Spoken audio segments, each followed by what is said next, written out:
이 관점인 것입니다. 그래서 이 교회는 다른 것 없습니다. 하나님이 전하라고 하는 메시지만 전해야 되는 것입니다. 그것을 알기 위해서, 그러니까 성령의 충만함을 없어도, 성령의 조명을 받지 않아도 이 성경이 있기 때문에 이 성경을 가지고 우리가 좀 강해를 한다든지 아니면 말씀을 이렇게 제목 설교를 한다든지 할 수 있습니다. 그러나 그럼에도 불구하고 성령 충만해야만 이 성경 속에서, 성경 66권 속에서 이 시대에 필요한 말씀을 강력하게 전할 수 있는 것입니다. 그러기 위해서 성도들도 깨어 있어야 되고요. 주의종도 깨어 있어야 됩니다. 성도들이, 제가 언제 봐도 말씀드렸죠. 예를 들어서 하나님께서, 자, 이제는 어떤 주인이, 하나님이 주인이라고 칩시다. 어떤 주인이, 야, 오늘은 이 산에 나무를 좀 싹 뽑아버리고 여기다가 밭을 만들어서 여기다 뭐를 좀 심어야 되겠다. 주인이 그렇게 생각을 하고 있어요. 근데 종이 보니까, 가만히 보니까 저 나무에, 저 산에다가 우리 주인이 뭘 하면 좋아할까 생각하다가, 그래, 산에는 그래도 나무가 많아야지. 그리고 나서 주인한테는 물어보지도 않고 그 차에다가, 큰 차에다가 나무를 10차를 싣고 왔어. 그리고 주인한테 와가지고, 주인님, 제가 여기다가 나무를 심으려고 차에다가 나무를 잔뜩 싣고 왔어요. 주인이 노발대발합니다. 야, 내가 지금 이 산에 있는 나무를 뽑아가지고 여기다 밭을 만들려고 지금 그러는 거야. 넌 나랑 그렇게 오래 있으면서도 그걸 모르냐?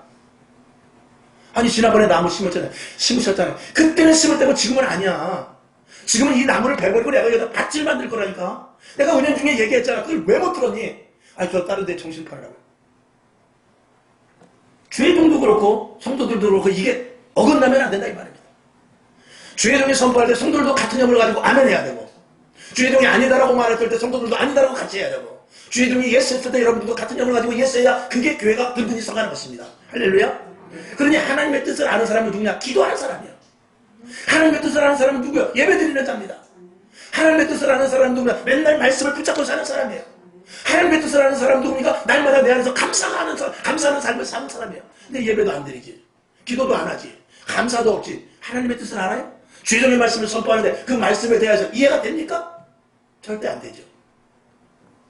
오늘 여러분 다른 것 없습니다. 하나님이 전하라고 하는 메시지를 저가 전할 수 있게끔 여러분은 저를 위해서 기도해야 되고, 저는 하나님의 말씀을 온전히 선포할 때 여러분에게도 같은 한 자리에 모여 기도하고 예배될 때 아멘으로 온전히 받아들일 수 있어야 그게 든든한 교회, 하나님이 기뻐하시는 교회로 세워나가는 것입니다.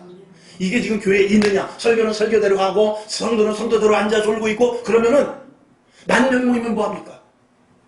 이 재단에서부터 여러분이 앉아있는 거리가 가까워야 돼요. 그런데 여기 서 있는 저와 여러분의 거리가 먼 교회도 많습니다. 교회가 커서 먼 것이 아니라 여기서는 외치는데 이 아래서는 하나도 안 듣죠. 이 재단에서는 선포를 하는데 밑에서는 하나도 안 듣습니다. 또 밑에서는 갈급해서 오늘 무슨 말씀을 줄까 기도하는데 이 위에서는 엉뚱한 말을 할 수도 있습니다. 그러면 재단과 이 성도들이 앉아있는 이 거리는 굉장히 갭이 생기는 거예요.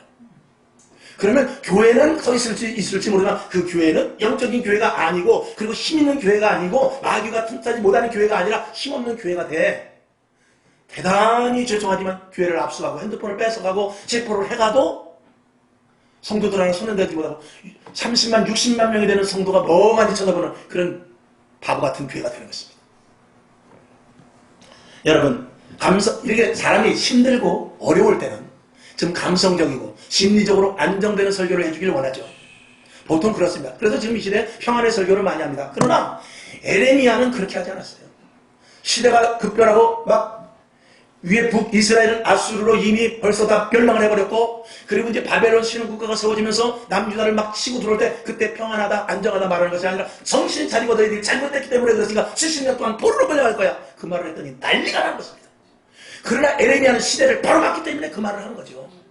성경을 한번 보겠습니다. 에레미야 25장 7절부터 11절까지 5절의 말씀인데 우리가 말씀을 잘 한번 좀 생각을 하면서 읽어보겠습니다. 7절부터 시작. 너희가 내 말을 듣지 아니하고 너희 손으로 만든 것으로 나의 노를 어떻게 해요? 격동하여 스스로 해하였느니라.